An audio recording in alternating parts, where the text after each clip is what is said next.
តងបងនេះខ្ញុំចាប់ផ្ដើមធ្វើម្ហូបមួយមុខទៀតហើយឆាងយូរ7ទុំឥឡូវខ្ញុំចាប់ផ្ដើមពងខ្ទឹមអញ្ចឹង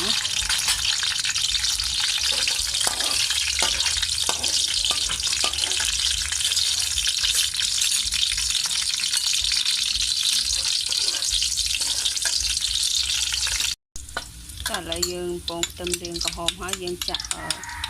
7ទុំចូល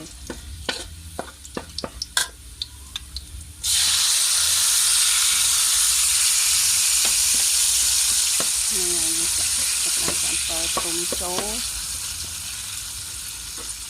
កំពងវាជាមួយខ្ទឹមនឹងឲ្យវា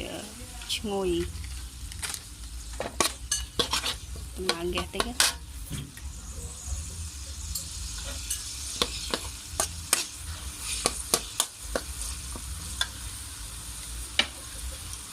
តបមកយើងដាក់ស្ករដាក់ប៊ីចេងនេះគឺស្ករ2ស្លាបព្រាហើយប៊ីចេងកន្លះស្លាបព្រា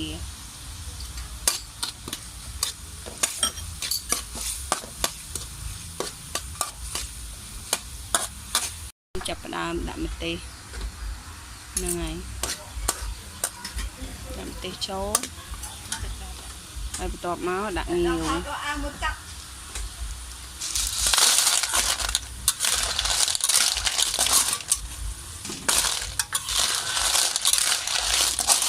តាមឆាងាវ